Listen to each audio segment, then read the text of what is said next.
हरिः ओम् जन्माद्यस्य यतोऽन्वयादितरतश्चार्थेष्वभिज्ञस्वराट् तेने ब्रह्महृदाय आदिकवये मुह्यन्ति यं सूरयः तेजो वारिमृदां यथा विनिमयो यत्र त्रिसर्गो मृषा धाम्ना स्वेन सदा निरस्तकुहकं सत्यं परं धीमहि निगमकल्पतरोर्गलितं फलं शुकमुखादमृतद्रवसंयुतम् पिबत भागवतं रसमालयं मुहुरहो रसिका भुवि भावुकाः दारिद्र्यदुःखज्वरदाहितानां मायापिशाची परिवर्तितानां संसारसिन्धौ परिपातितानां क्षेमाय वै भागवतं प्रगर्जति साङ्केत्यं पारिहास्यं वा स्तोभं हेलनमेव वा वैकुण्ठनामग्रहणम् अशेषाखहरं विदुः श्रीगुरुभ्यो नमः हरिः ओम्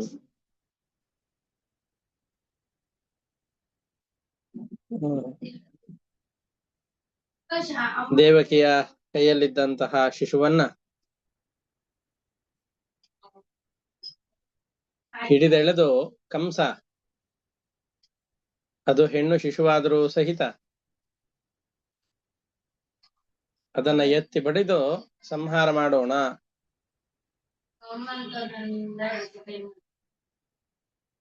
ಎಂದು ಯೋಚನೆ ಮಾಡಿ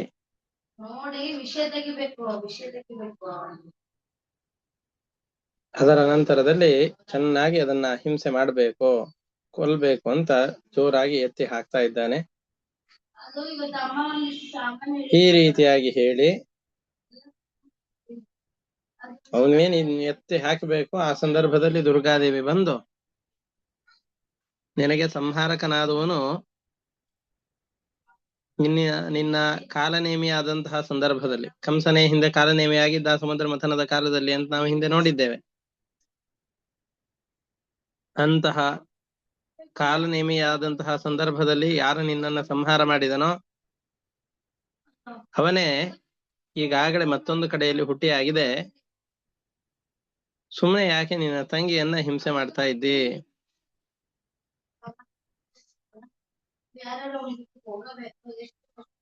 ಇತಿ ಪ್ರಭಾಷ್ಯತಂ ದೇವಿ ಮಾಯಾ ಭಗವತಿ ಭುವಿ. 10ನೇ ಸ್ಕಂದದ 5ನೇ ಅಧ್ಯಾಯದ 13ನೇ ಶ್ಲೋಕ. ಬಹುನಾಮ ನಿಕೇತೇಷು ಬಹುನಾಮ ಬಭೂವಃ.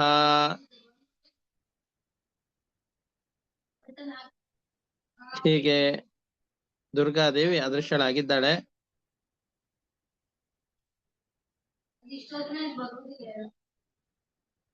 ಇಷ್ಟ ಹೇಳಿ ಅದೃಶ್ಯವಾದ ನಂತರದಲ್ಲಿ ಒಂದು ರೂಪದಿಂದ ತಂದೆ ತಾಯಿಗಳ ಜೊತೆಯಲ್ಲಿದ್ದು ಅವರಿಗೆ ಸಂತೋಷವನ್ನ ಕೊಡ್ತಾ ಇದ್ದಾಳೆ. ಅವಳು ಹೇಳಿದ ಮಾತನ್ನ ಕೇಳಿ ಕಂಸನಿಗೆ ಬಹಳ ಆಶ್ಚರ್ಯ ಆಯ್ತು. ತತ್ಕ್ಷಣದಲ್ಲಿಯೇ ವಸುದೇವ ದೇವಕಿಯರಿಬ್ಬರನ್ನು ಕೂಡ ಬಂಧನದಿಂದ ಬಿಡುಗಡೆ ಮಾಡ್ದ. ಯಾಕೆ ಅಂತಂದ್ರೆ, ಇವರಿಬ್ಬರಿಂದ ನನಗೇನು ಅಪಾಯ ಇಲ್ಲ, ನನಗೆ ಯಾರಿಂದ ಅಪಾಯ ಇದೆಯೋ ಆ ಶಿಶು ಇನ್ನೊಂದು ಕಡೆಯಲ್ಲಿ ಹುಟ್ಟಿಬಿಟ್ಟಿದೆ. ಹಾಗಾಗಿ ನಾ ಸುಮ್ಮನೆ ಇವರನ್ನು ಯಾಕೆ ಹಿಂಸಿಸಬೇಕು ಅಂತ ಬಂಧನದಿಂದ ಬಿಡುಗಡೆ ಮಾಡ್ತಾ ಇದ್ದಾನೆ. ಮುಂದೆ ಕಂಸ ಅನೇಕ ಮಾತುಗಳನ್ನ ಹೇಳ್ತಾನೆ. ಯಾಕೆ ಈ ತರದ ಮಾತುಗಳು ಕಂಸನಿಂದ ಬರುತ್ತವೆ ಅನ್ನೋದಕ್ಕೆ ಕಾರಣವನ್ನು ಇಲ್ಲಿ ಕೊಡ್ತಾ ಇದ್ದಾರೆ. ಕಂಸನ ಒಳಗಡೆಯಲ್ಲಿ ಬಹಳ ತಾಮಸ ಸ್ವಭಾವನಾದಂತವನು ಕಾಲನೇಮಿ. ಅವನ ಒಳಗಡೆಯಲ್ಲಿ ಸಾತ್ವಿಕನಾದಂತಹ ಭೃಗು ಋಷಿ ಸನ್ನಿಹಿತನಾಗಿದ್ದಾನೆ.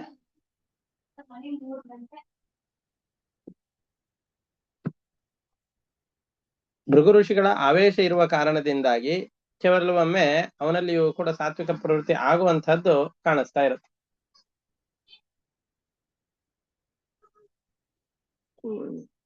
ಈ ಒಬ್ಬನೇ ವ್ಯಕ್ತಿ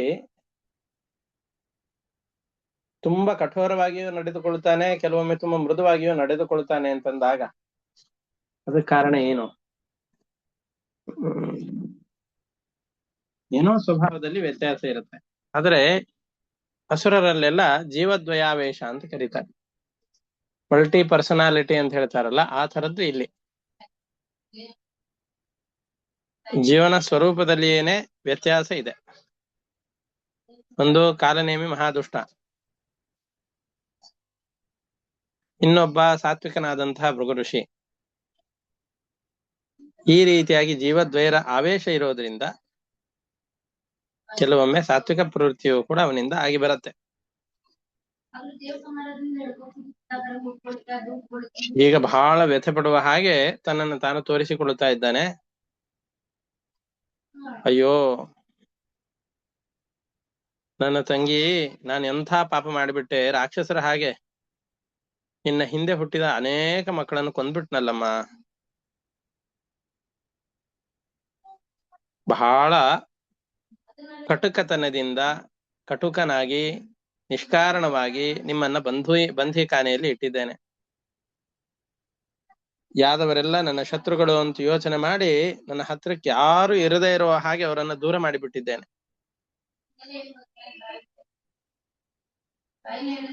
ಎಷ್ಟೆಷ್ಟು ಅನರ್ಥವನ್ನ ಮಾಡಿ ಯಾವ ನರಕಕ್ಕೆ ಹೋಗ್ತೇನೋ ನನಗ್ ಗೊತ್ತಾಗಿಲ್ಲ.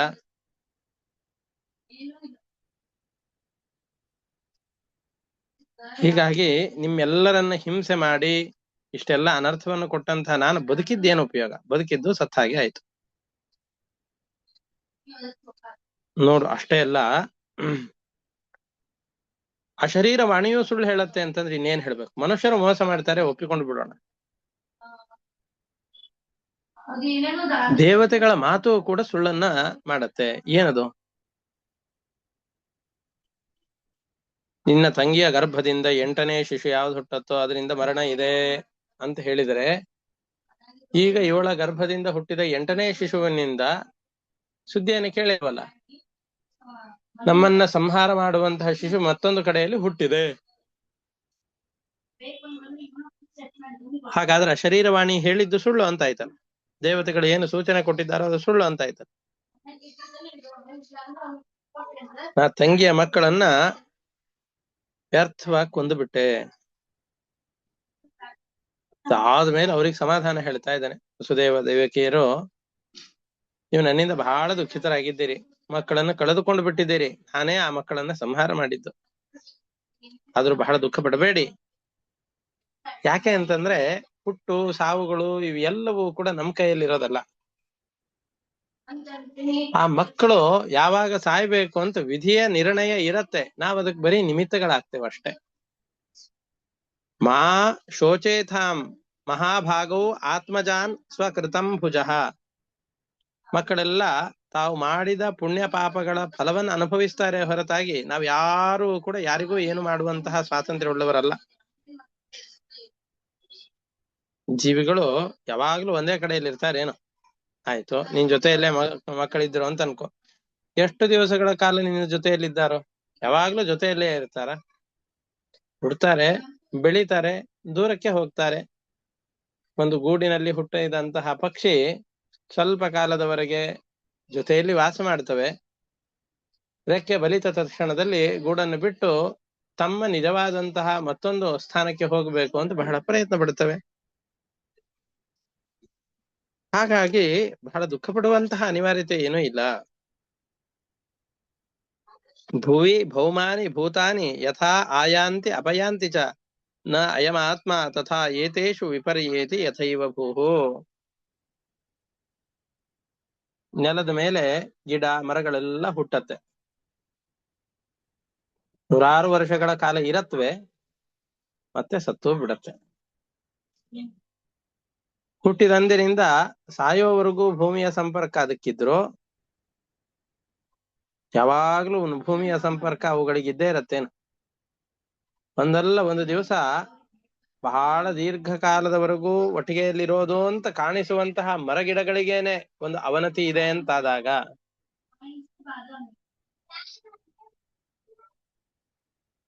ಅವುಗಳ ಸಂಬಂಧಕ್ಕೆ ಚ್ಯುತಿ ಇದೆ ಅಂತಾದಾಗ ನಾವ್ಯಾವ ಮರದ ತೊಪ್ಪಲು? ಮತ್ತಿನ್ನೊಂದು ವಿಶೇಷ ನೋಡು, ಅಲ್ಲಿ ಮರಗಿಡಗಳು ಹುಟ್ಟತ್ತೆ, ಸಾಯುತ್ತವೆ. ಆದ್ರೆ ಯಾವಾಗ್ಲೂ ಇರೋದು ಯಾವ್ದು ಅಂತಂದ್ರೆ ನೆಲ, ಭೂಮಿ ಮಾತ್ರ ಯಾವಾಗ್ಲೂ ಇರತ್ತೆ. ನೆಲದಲ್ಲಿ ಗಿಡ ಮರಗಳು ಹುಟ್ಟಿ ಹುಟ್ಟಿ ಸಾಯ್ತಾ ಇದ್ರು ಜೊತೆಯಾಗಿ ಯಾವಾಗ್ಲೂ ಇರೋದಿಲ್ಲ. ಯಾವಾಗ್ಲೂ ಇರೋದು ಹಾಗೆ ಯಾವ್ದಿರತ್ತೆ ಅಂತಂದ್ ಹೇಳಿದ್ರೆ ಭೂಮಿ ಅಷ್ಟೇ ಯಾವಾಗ್ಲೂ ಇರತ್ತೆ. ಅದರಂತೆ ನಾವೆಲ್ಲ ಜೀವಿಗಳು. ಈ ಜೀವಿಗಳು ಸಂಸಾರದಲ್ಲಿ ಅನೇಕ ಶರೀರಗಳನ್ನು ತೆಗೆದುಕೊಳ್ತಾ ಇರ್ತೇವೆ. ತೆಗೆದುಕೊಂಡು ಪರಮಾತ್ಮನಿಂದ ಹುಡ್ತಾ ಇರ್ತೇವೆ. ಆ ಪರಮಾತ್ಮನಿಂದಲೇ ಸಾಯ್ತಾ ಇರ್ತೇವೆ. ಜೀವನಿಗೆ ಶರೀರಗಳ ಪ್ರಾಪ್ತಿ ಮರಣ ನಿರಂತರವಾಗಿ ಬರ್ತಾ ಇದ್ರು ಯಾವಾಗ್ಲೂ ಇರೋದು, ನಿತ್ಯವಾಗಿರೋದು ಪರಮಾತ್ಮನೊಬ್ಬನೇ ಅಂತ ಹೇಳ್ತಾ ಇದ್ದಾನೆ. ನೋಡಿ, ಇದನ್ನು ಗಮನಿಸ್ಬೇಕು. ಇಷ್ಟೊತ್ತಿನವರೆಗೂ ಕಂಸ, ಕಾಲನೇಮಿಯಾದ ಕಂಸ, ಯಾವ ತನಗೆ ಶತ್ರುವಾದಂತಹ ಪರಮಾತ್ಮನನ್ನ ಇವಳ ಶಿಶುವಾಗಿ ಬರ್ತಾನೆ ಅಂತ ತಿಳಿದು ಅವನನ್ನ ಸಂಹಾರ ಮಾಡ್ಲಿಕ್ಕೆ ಅಂತ ಇಷ್ಟು ಪ್ರಯತ್ನ ಪಟ್ಟಿದ್ದಾನೋ, ಇಷ್ಟು ವರ್ಷಗಳ ಕಾಲ ವಸುದೇವ ದೇವಕಿಯರನ್ನ ಬಂಧೀಖಾನೆಯಲ್ಲಿ ಇಟ್ಟಿದ್ದಾನೋ, ಅಂತಹ ಅವನು ಈಗ ಹೇಳ್ತಾ ಇದ್ದಾನೆ ಪರಮಾತ್ಮನಿಂದ ಜನ್ಮ ಮರಣಗಳೆಲ್ಲ ಆಗತ್ತೆ. ಹಿಂದೆ ಹುಟ್ಟಿ ಸತ್ತಂತಹ ಮಕ್ಕಳು ಯಾರು ಕೂಡ ನಮ್ಮ ಅಧೀನದಲ್ಲಿ ಹುಟ್ಟಿ ನಮ್ಮ ನಿಯಮನದಿಂದಾಗಿ ಅವರು ಸಾಯ್ತಾರೆ ಅಂತೇನಿಲ್ಲ. ಪರಮಾತ್ಮ ಯಾವಾಗ್ಲೂ ಜೊತೆಯಲ್ಲಿದ್ದುಕೊಂಡು ನಮ್ಮಿಂದ ಆ ಕೆಲಸಗಳನ್ನು ಮಾಡಿಸ್ತಾ ಇರ್ತಾನೆ.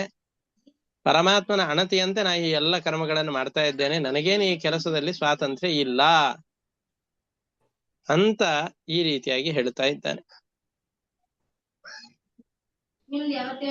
ಯತೋನೇಕ ವಿಧೋ ಅಭೇದ ಯತಃ ಆತ್ಮ ವಿಪರ್ಯಯ ದೇಹ ಯೋಗ ವಿಯೋಗಶ್ಚ ಸಂಸ್ಕೃತಿ ನ ನಿವರ್ತತೆ.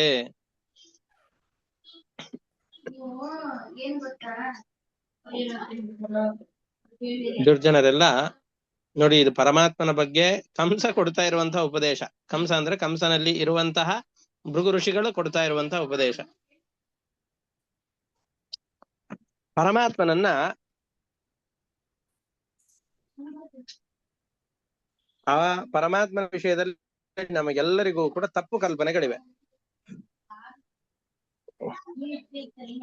ಏನು ತಪ್ಪನ ಕಲ್ಪನೆಗಳೆಲ್ಲ ಇತ್ತು? ಒಂದು, ನಾನೇ ದೇವರು, ಈಶ್ವರೋಹಂ, ಅಹಂ ಭೋಗಿ. ಈಶ್ವರ ಅಹಂ ಅಂತಂದ್ರೆ ನಾನೇ ಈಶ್ವರ, ಇಡೀ ಜಗನ್ನಿಯಾಮಕ ನಾನೊಬ್ಬನೇ. ಹಿಂಗೆ ಇಡೀ ಜಗತ್ತಿನ ನಿಯಾಮಕತ್ವ ನಮ್ಮಲ್ಲಿ ಬರ್ಲಿಕ್ಕೆ ಹೇಗೆ ಸಾಧ್ಯ?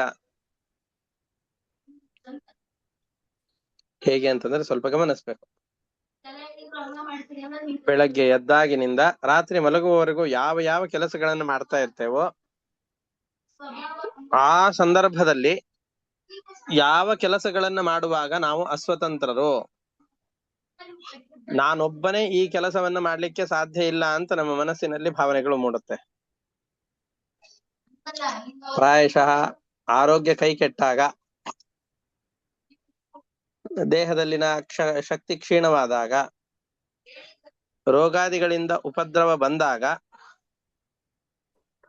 ಆ ಸಂದರ್ಭವನ್ನು ಬಿಟ್ಟು ಆಸ್ತಿಕರಾದಂತಹ ನಮಗೆ ನಾನು ಸ್ವತಂತ್ರ, ಈ ಎಲ್ಲ ಕೆಲಸಗಳನ್ನು ನಾನು ಮಾಡ್ತೇನೆ ಅಂತ ಭಾವನೆ ಇರುತ್ತೆ.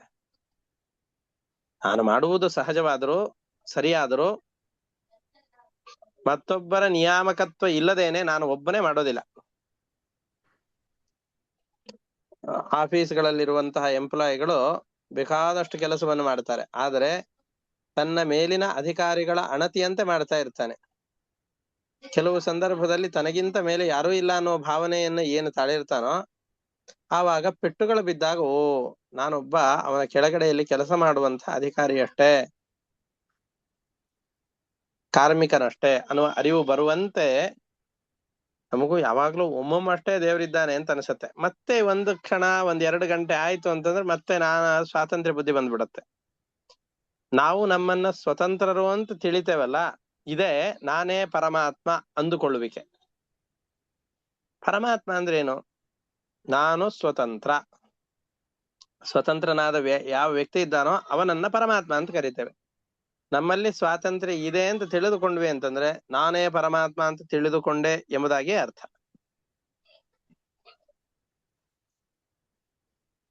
ಅದರ ಫಲವಾಗಿ ಈ ತಪ್ಪು ತಿಳುವಳಿಕೆಯಿಂದ ಅಥವಾ ನಾನೇ ಒಬ್ಬ ದೇವತೆ, ದೇವಾಂಶ ಸಂಭೂತ ಅಂತ ಜನರಿಗೆಲ್ಲ ಮೋಸ ಮಾಡ್ತಾ ಇರ್ತಾರೆ.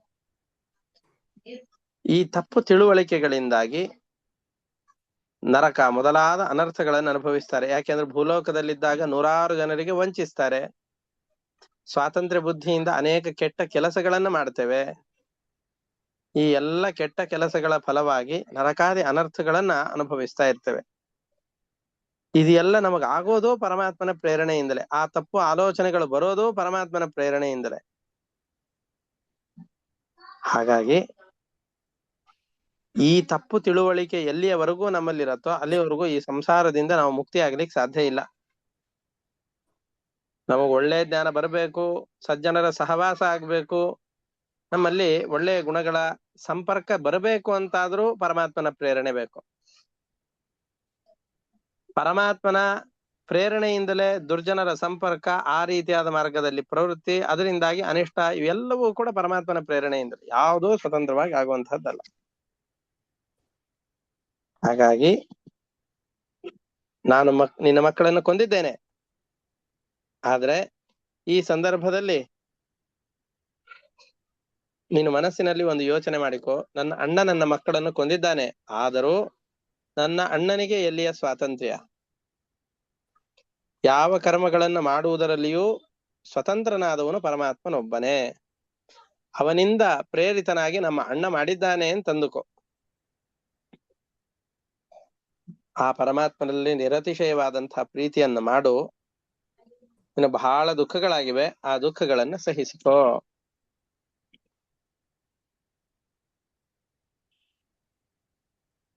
ನಾವೆಲ್ಲ ಯಾವುದೇ ಒಂದು ಒಳ್ಳೆ ಕುಟುಂಬದಲ್ಲಿ ಹುಟ್ಟಿರ್ಲಿ, ಒಳ್ಳೆ ಭೋಗಗಳನ್ನು ಅನುಭವಿಸ್ತಾ ಇರ್ಲಿ,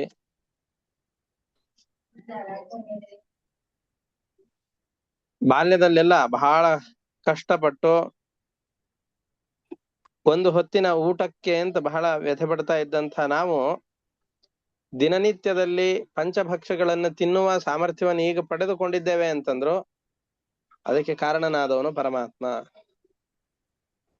ಬಹಳ ಸುಖದ ಸುಪ್ಪತ್ತಿಗೆಯಲ್ಲಿದ್ದವರು ಈಗ ಬಿದ್ದು ದುಃಖದಲ್ಲಿ ತೊಳಲಾಡ್ತಾ ಇದ್ದೇವೆ ಅಂತಂದ್ರೆ ಅದಕ್ಕೂ ಕಾರಣ ಪರಮಾತ್ಮ ಅಂತ ತಿಳಿದುಕೊಂಡು, ನಾನು ನಿನ್ನ ಮಕ್ಕಳನ್ನ ಕೊಂದಿದ್ದೇನೆ ಅಂತ ಆದರೂ ಅದು ಪರಮಾತ್ಮನ ಪ್ರೇರಣೆಯಿಂದ ಅಷ್ಟೇ. ನಾವೆಲ್ಲ ಪರಮಾತ್ಮನ ಅಧೀನರು. ಆ ಶಿಶುಗಳೆಲ್ಲ ತಮ್ಮ ಕರ್ಮಗಳ ಫಲವನ್ನ ಅನುಭವಿಸ್ತಾ ಇದ್ದಾರೆ ಅಷ್ಟೇ.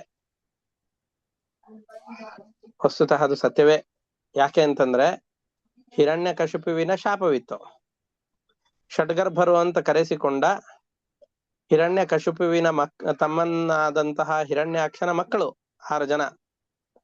ಅವರು ಬ್ರಹ್ಮದೇವರ ವರಬಲದಿಂದಾಗಿ ಅವಧ್ಯತ್ವವನ್ನು ಪಡೆದಾಗ ಬ್ರಹ್ಮದೇವರನ್ನು ಕುರಿತು ತಪಸ್ಸನ್ನು ಮಾಡಿದ್ದರಿಂದ ವ್ಯಗ್ರಗೊಂಡಂತಹ ಹಿರಣ್ಯಕಶಿಪು ನಿಮ್ಮ ತಂದೆಯ ಕೈಯಿಂದಲೇ ನಿಮಗೆ ಸಾವು ಬರ್ಲಿ ಅಂತ ಈ ರೀತಿಯಾಗಿ ಅವನಿಗೆ ಶಾಪ ಕೊಟ್ಟಿದ್ದ.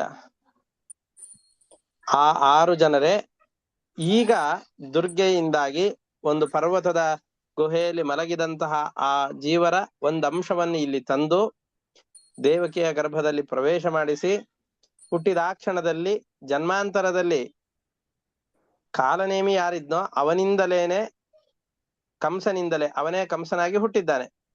ಆ ಕಂಸನಿಂದಾಗಿ ಇವರನ್ನ ಸಾಯಿಸಿ ಹಿರಣ್ಯಕಶಿಪುವಿನ ಶಾಪವನ್ನ ಈ ಅರ್ಥದಲ್ಲಿ ಸತ್ಯವಾಗುವ ಹಾಗೆ ಮಾಡಿ ಆ ಶರೀರದಲ್ಲಿ ಅವರು ಅವಧ್ಯರಾಗಿಯೇ ಇರುವಂತೆ ಪರಮಾತ್ಮ ದುರ್ಗಾದೇವಿಯಿಂದಾಗಿ ಮಾಡಿಸಿದ.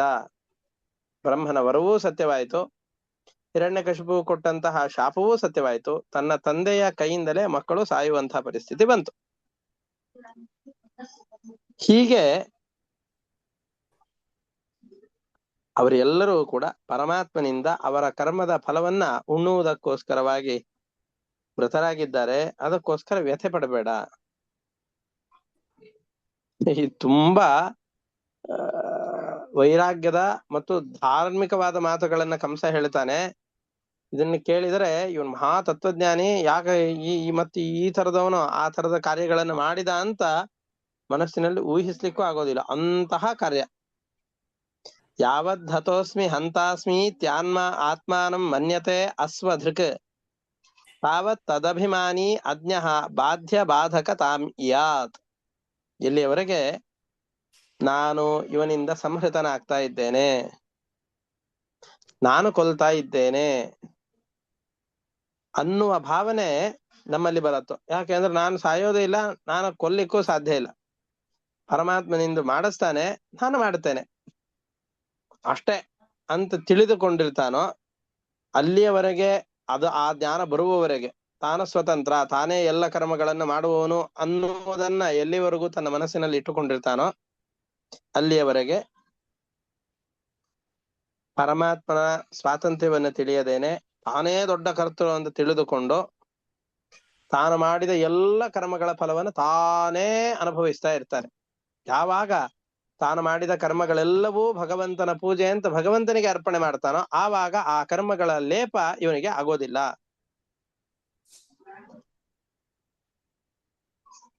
ಹರಿಕಥಾಮೃತ ಸಾರದಲ್ಲಿ ತಾನು ಮಾಡುವಂತಹ ಕರ್ಮಗಳನ್ನು 3 ವಿಧವಾಗಿ ಜನರು ಯೋಚನೆ ಮಾಡ್ತಾರೆ. ತಾನು ಮಾಡುವಂತಹ ಕರ್ಮಗಳೆಲ್ಲ ತಾನೇ ಮಾಡೋದು ಅಂತ ಯಾರು ತಿಳಿದುಕೊಳ್ತಾರೋ ಅಂತ ವ್ಯಕ್ತಿ ಅಧಮನಾದವನು. ತಾನು ಮಾಡುವ ಶುಭ ಕರ್ಮಗಳನ್ನು ಮಾತ್ರ ಪರಮಾತ್ಮ ಒಳಗಡೆಯಲ್ಲಿ ನಿಂತು ಪ್ರೇರಣೆ ಮಾಡಿ ಮಾಡಿಸ್ತಾನೆ ಅಂತ ಯಾರು ತಿಳಿದುಕೊಳ್ತಾರೋ ಅವರು ಮಧ್ಯವರು.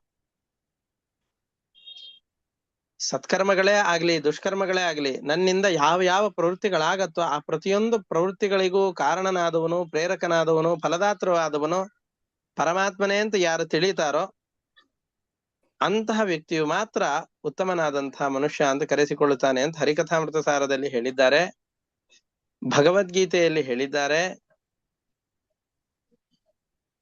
ಆ ವಿಷಯಗಳನ್ನ ಕಂಸನ ಬಾಯಿಯಿಂದಾಗಿ, ಕಂಸನಲ್ಲಿ ಇರುವ ಭೃಗು ಋಷಿಗಳ ಬಾಯಿಯಿಂದಾಗಿ ವೇದವ್ಯಾಸರು ದೇವಕಿ ಮತ್ತು ವಸುದೇವನ ಮುಂದೆ ಹೇಳಿಸ್ತಾ ಇದ್ದಾರೆ. ಕ್ಷಮಧ್ವಂ ಮಮ ದೌರಾತ್ಮ್ಯಂ ಸಾಧವೋ ಬಂಧುವತ್ಸಲಾಹ ಇತ್ಯುಕ್ತ್ವಾ ಅಶ್ರುಮುಖಃ ಪಾದೌ ಶ್ಯಾಲ ಸ್ವಸ್ರೋ ರಥಾಗ್ರಹೀತ್. ನಾನು ದೊಡ್ಡ ಅನರ್ಥವನ್ನು ಮಾಡಿಬಿಟ್ಟಿದ್ದೇನೆ, ಅಷ್ಟಿಷ್ಟಲ್ಲ ಈ ಅಪರಾಧ, ದೊಡ್ಡ ಅಪರಾಧ ಇದು.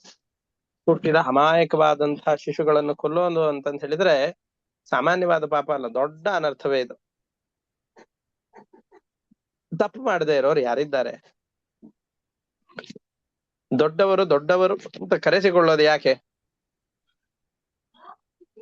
ನಮಗಿಂತ ಚಿಕ್ಕವರಾದವರು ಮಾಡಿದ ಅಪರಾಧಗಳನ್ನ ಕ್ಷಮಿಸುವ ಕಾರಣದಿಂದಲೇ ಅಲ್ವಾ ದೊಡ್ಡವರು ಅಂತ ಆಗೋದು. ಹಾಗಾಗಿ ನೀವೆಲ್ಲ ಬಂಧುಗಳು, ನನ್ನ ಆತ್ಮೀಯರಾಗಿದ್ದೀರಿ.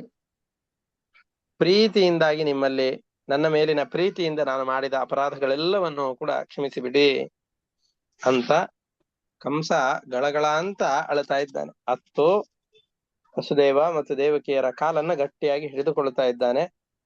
ಅಷ್ಟೇ ಅಲ್ಲ, ದುರ್ಗಾದೇವಿಯ ಮಾತಿನಲ್ಲಿ ವಿಶ್ವಾಸ ಇಡ್ತಾ ಇದ್ದಾನೆ.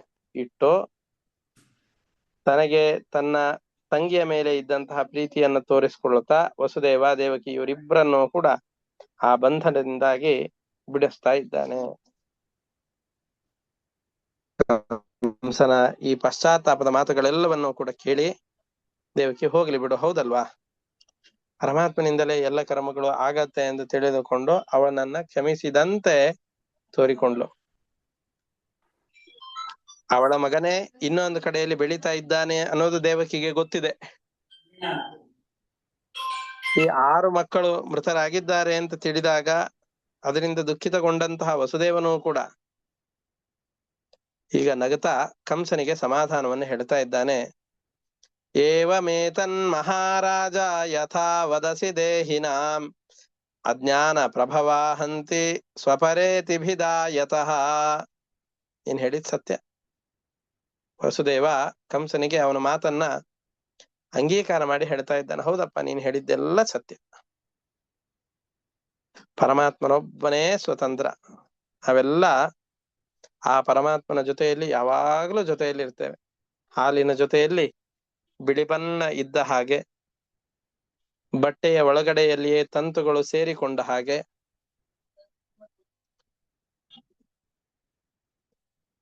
ನಮ್ಮೊಳಗಡೆಯಲ್ಲಿ ಪರಮಾತ್ಮ ಯಾವಾಗಲೂ ಸನ್ನಿಹಿತನಾಗಿರ್ತಾನೆ.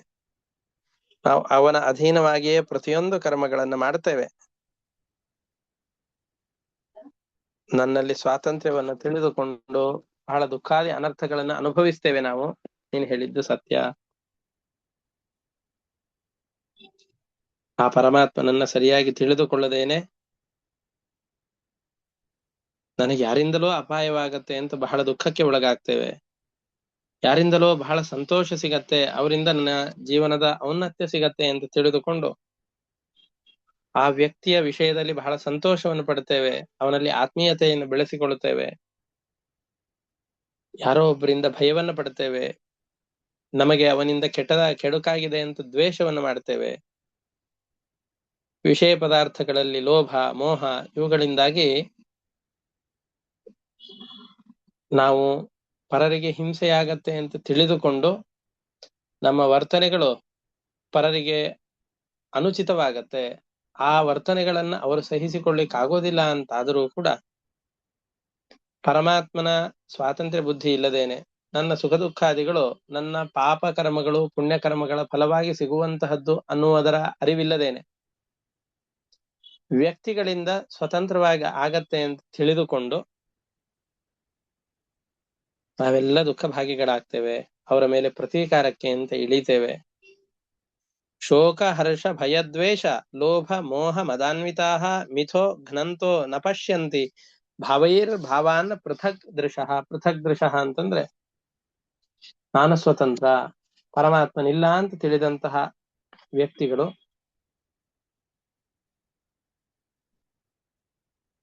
ಪರಮಾತ್ಮನಿಗಿಂತ ಮಿಗಿಲಾದಂತಹ ಜೀವನನ್ನ ತಿಳಿಯದೇನೆ ನಾನೇ ದೇವತೆ ಅಂತ ಹಂಬಲಿಸುವ ವ್ಯಕ್ತಿಗಳು ಬಹಳ ದುಃಖಿತರಾಗ್ತಾರೆ. ಇಷ್ಟೆಲ್ಲ ಕಂಸನ ಮಾತುಗಳನ್ನ ಕೇಳಿದ ಮೇಲೆ ನಾವು ಯಾರ್ದೋ ಒಬ್ಬರ ಮೇಲೆ ಬಹಳ ಕಾಲ ಸಿಟ್ಟಿನಿಂದ ಇರ್ತೇವೆ. ನಾವು ಹೋಗಿ ಅವರಲ್ಲಿ ಕ್ಷಮೆ ಬೇಡಿದಾಗ ಆ ವ್ಯಕ್ತಿಗಳು ನಮ್ಮ ಕ್ಷಮೆಯನ್ನ ಮನ್ನಿಸಿ ನಮ್ಮ ಕ್ಷಮೆಯನ್ನ ಅಂಗೀಕಾರ ಮಾಡಿ ನಾಲ್ಕಾರು ಸಾಂತ್ವನದ ಮಾತುಗಳನ್ನ ನಮ್ಮ ಜೊತೆಯಲ್ಲಿ ಆಡಿದರು ಅಂತಂದ್ರೆ ನಮಗ್ ಸಮಾಧಾನ ಆಗತ್ತೆ. ಹಾಗೆಯೇ ವಸುದೇವನ ಮಾತಿನಿಂದಾಗಿ ಕಂಸನಿಗೆ ಒಂದು ಸಮಾಧಾನ ಆಯ್ತು. ನನ್ನ ಹೆಂಡತಿ ಭಾವ ಇವರಿಗೆ ನನ್ನ ಮೇಲೆ ಸಿಟ್ಟು ಕಡಿಮೆ ಆಗಿದೆ ಅಂತ ಅಂದುಕೊಂಡು ಅವರನ್ನ ಬಂಧನದಿಂದ ಬಿಡುಗಡೆ ಮಾಡಿ ಅರಮನೆಯಲ್ಲಿ ವಾಸಕ್ಕೆ ವ್ಯವಸ್ಥೆಯನ್ನು ಮಾಡಿ ಅವರ ಅನುಮತಿಯನ್ನು ಪಡೆದು ಕಂಸ ತನ್ನ ಅರಮನೆಗೆ ಹೋಗ್ತಾ ಇದ್ದಾನೆ.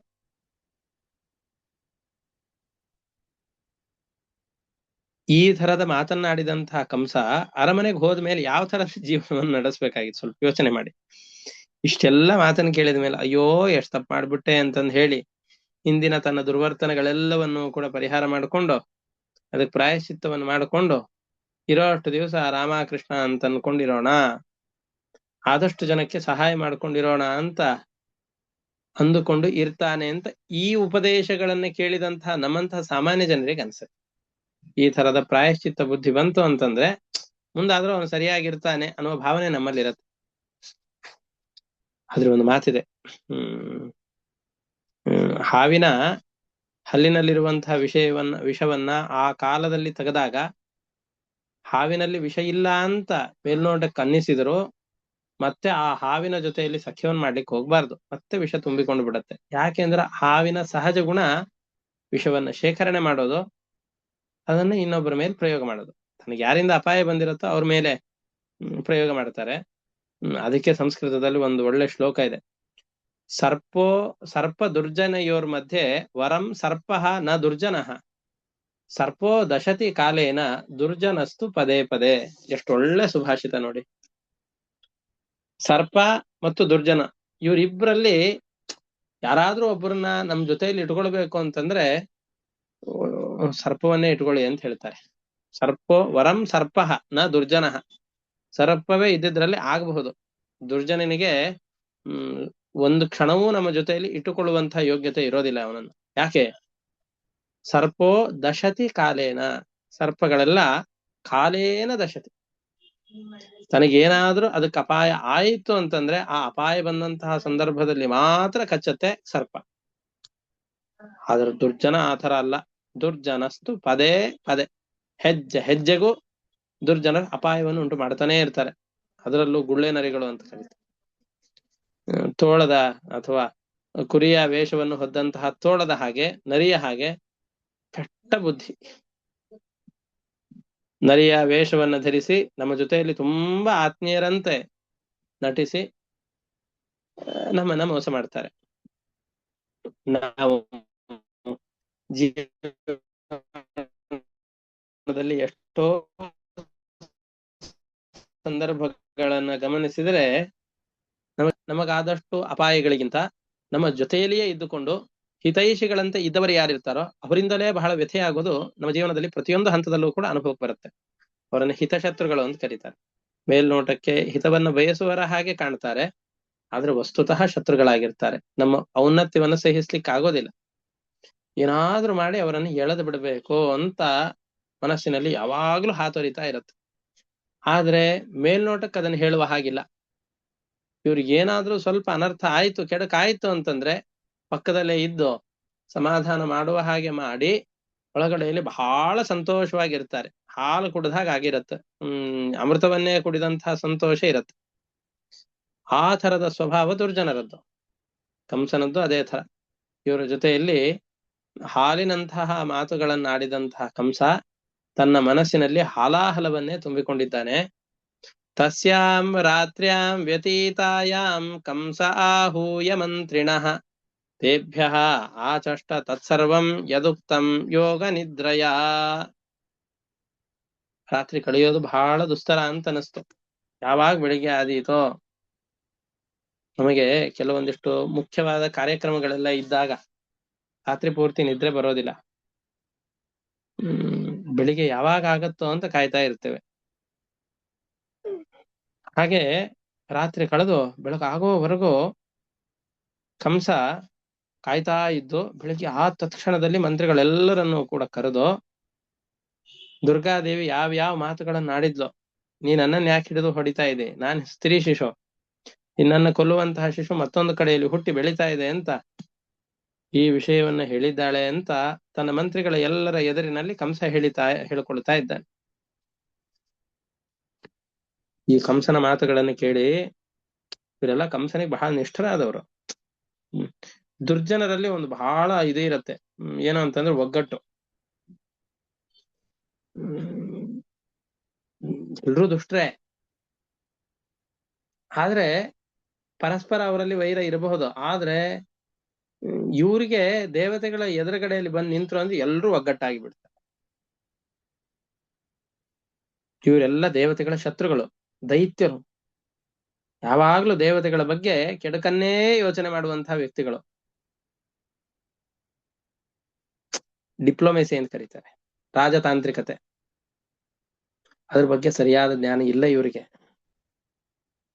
ಕಂಸ ಹೇಳಿದ ಮಾತುಗಳನ್ನು ಕೇಳಿ ಅಯ್ಯೋ, ಈ ಕೆಲವೊಂದಿಷ್ಟು ಜನ ಮೂಗಿನ ಮೇಲೆ ಸೊಳ್ಳೆ ಕೂತು ಅಂತಂದು ಹೇಳಿದ್ರೆ ಕೋತಿಯ ಕೈಯಲ್ಲಿ ಒಂದು ರಾಜನ ಕಥೆ ಇದೆ, ತಾವೆಲ್ಲ ಕೇಳಿರ್ತೀರಿ.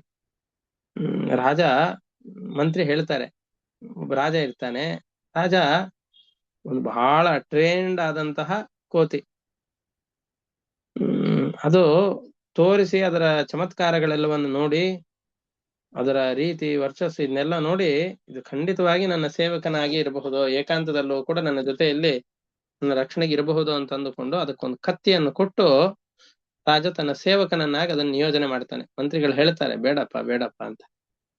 ಎಷ್ಟಾದ್ರೂ ಅದು ಪ್ರಾಣಿ, ಕೋತಿ, ಚೇಷ್ಟೆಯ ಸ್ವಭಾವ, ಪೂರ್ವಾಪರ ವಿಲೋಚನೆಯನ್ನು ಮಾಡುವಂತಹ ಸ್ವಭಾವ ಅದಕ್ಕಿರೋದಿಲ್ಲ, ಅದನ್ನ ಇಟ್ಕೊಳ್ಬೇಡ ಅಂತ ಹೇಳ್ತಾರೆ.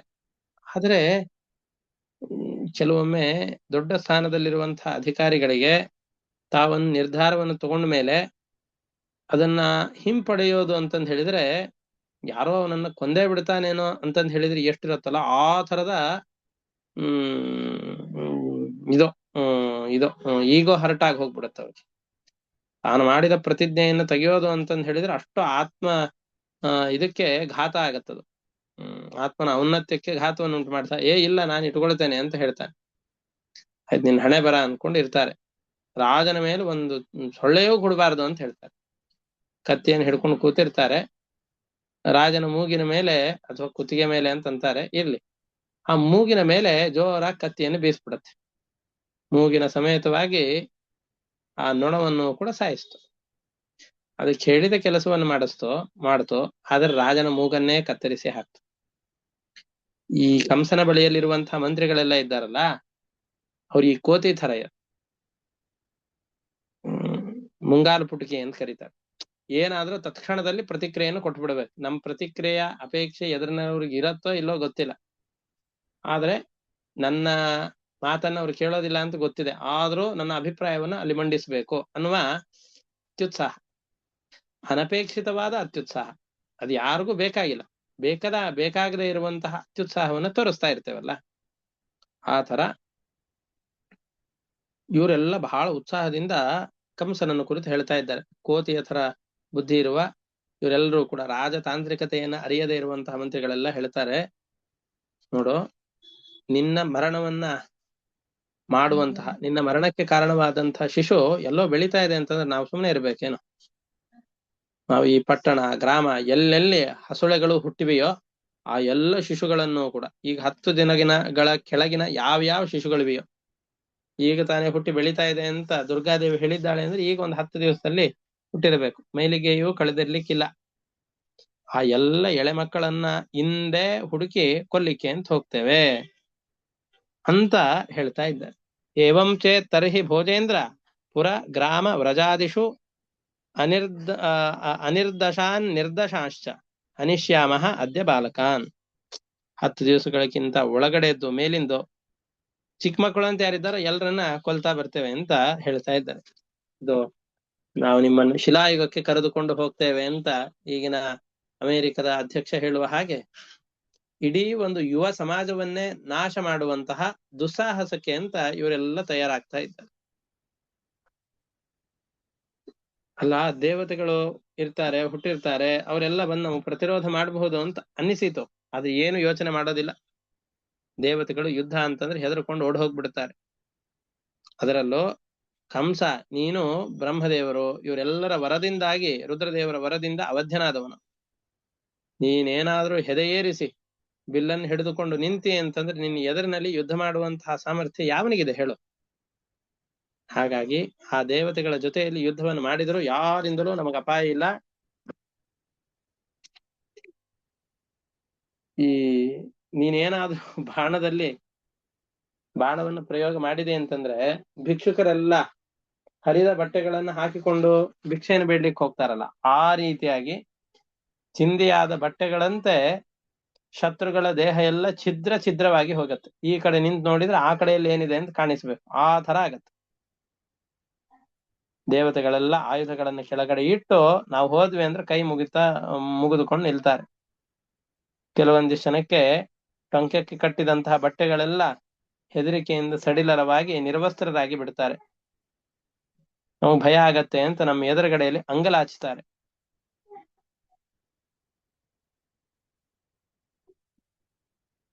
ಹೀಗೆ